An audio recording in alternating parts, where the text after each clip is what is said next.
C'est bon? C'est bon? Parfait. Bonjour, Bon. bienvenue à cette conférence de presse de la ministre Duranceau concernant la réduction graduelle des effectifs de la fonction publique.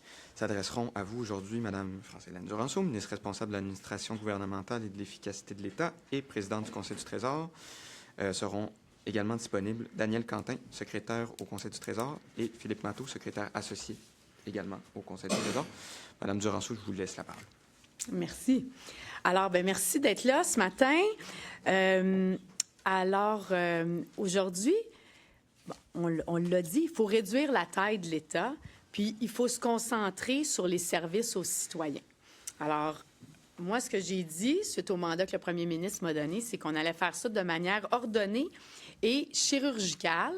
Ce qu'on veut, c'est transformer l'État en profondeur et on veut que l'État demeure là où il est vraiment utile, puis qu'il se retire des endroits où il est peut-être trop lourd et inefficace.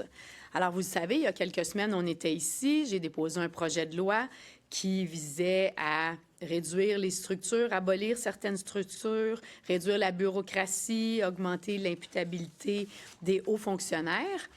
Bien, aujourd'hui, c'est une autre étape. Donc, c'est un deuxième jalon pour réduire la taille de l'État et le rendre plus efficace. On va faire ça de manière graduelle, de manière responsable et encore là, je le répète, de manière chirurgicale.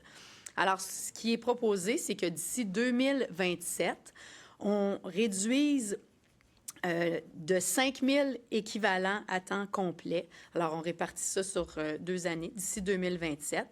Et c'est une mesure qui, à notre avis, est nécessaire pour rendre l'État plus agile et centré sur les priorités des Québécois. Alors, les équivalents à temps complet, bien, ce sont évidemment des personnes qui travaillent dans la fonction publique et dans le hors fonction publique ou le parapublic. Alors, on vise à réduire le temps, le nombre d'heures travaillées. J'aimerais m'adresser aux employés. Aux employés du gouvernement, je sais que vous êtes les premiers à vouloir rendre des meilleurs services aux Québécois, puis que vous avez à cœur, là, tous les matins, en vous levant, de rendre des bons services publics. Puis pour ça, je vous remercie du travail que vous faites, puis il est important, ce travail-là. Évidemment, dans un contexte budgétaire qui est difficile, bien, il y a des choix qui doivent être faits. Alors, c'est pour ça qu'il faut s'attarder, il faut passer du temps là où ça compte vraiment pour les citoyens. Maintenant, mon message aux contribuables québécois qui paient de l'impôt à chaque année, le premier ministre l'a dit, il faut réduire la taille de l'État, il faut rendre l'État plus agile. Et depuis 2018, on a beaucoup augmenté les services aux citoyens.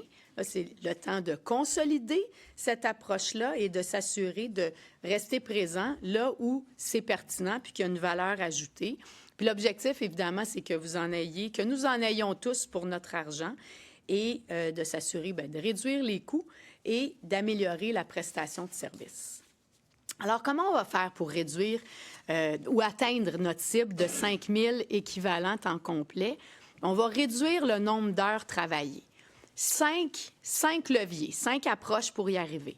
Premièrement, gel de recrutement. Un gel de recrutement à l'externe, donc on ne va pas chercher de nouvelles personnes pour entrer dans la fonction publique. Premier élément. Deuxièmement, gel d'embauche pour les ministères et organismes qui n'atteignent pas leur cible. Alors, ces ministères-là ne peuvent pas aller chercher quelqu'un dans un autre ministère, donc ils doivent en premier réduire leur nombre d'heures pour atteindre les cibles. À préciser que le gel de recrutement, qui était le premier élément, ce n'est pas applicable pour la santé, l'éducation et les entreprises de l'État. Troisième élément, c'est de poursuivre la réduction de la bureaucratie. Donc, s'il y a moins de bureaucratie, si on enlève des règlements qui sont lourds, des demandes soit réglementaires ou législatives qui font que ça alourdit la façon de travailler, bien, si on réduit la bureaucratie, on va réduire le nombre d'heures. Alors ça, c'est le troisième élément. Quatrième élément, c'est la lettre que j'ai envoyée à mes collègues au début quand je suis entrée en poste, c'est de revoir les façons de faire, revoir les missions de l'État. Donc, on veut réorganiser la manière dont on travaille pour réduire justement les heures travaillées qui n'amènent pas la plus-value attendue. Alors, évidemment, On demande que tout ça soit fait sans que les services aux citoyens soient touchés. Et puis, à cet égard-là, bien, on l'a dit à plusieurs reprises, on s'attend à ce que les gestionnaires, les hauts fonctionnaires soient imputables de leurs décisions et prennent des décisions qui vont dans le sens de cette demande-là.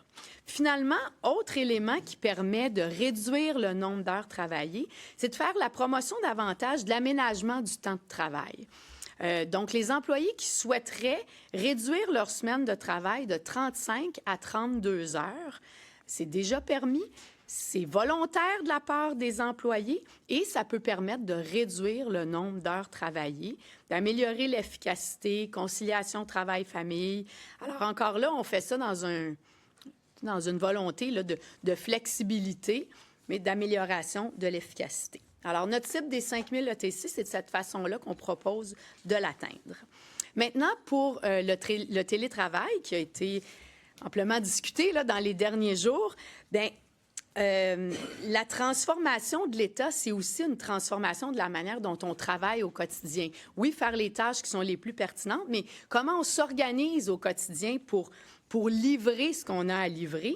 Alors, on pense que le retour au bureau à 3 jours semaine, à partir du 26 janvier 2026, fait partie d'une meilleure organisation du travail. On pense aussi que ça va renforcer la collaboration entre les collègues, cohésion, sentiment d'appartenance, créativité, le mentorat, puis je vais utiliser le mot coaching, là, qui me collait bien.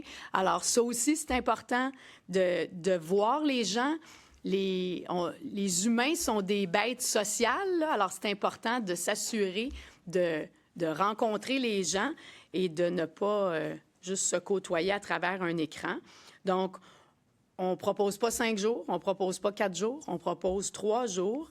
C'est dans la mouvance de ce qu'on voit aussi au fédéral, en Alberta, qui est à 5 jours, en Ontario, qui est à 5 jours, les banques qui sont à 4 jours.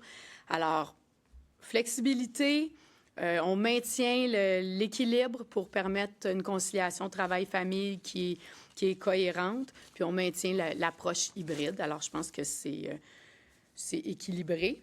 Donc, bien, en conclusion, c'est l'approche qui est proposée pour réduire la taille de l'État, réorganiser le travail. Je pense que c'est une approche qui est intelligente, qui est réfléchie, qui maintient une flexibilité.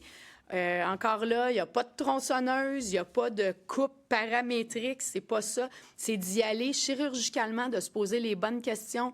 On a-t-il encore besoin de faire telle ou telle tâche? Comment on peut réduire le temps passé sur des éléments qui ne donnent pas pleinement une valeur ajoutée aux citoyens? Alors, voilà, disponible pour vos questions. Merci, Mme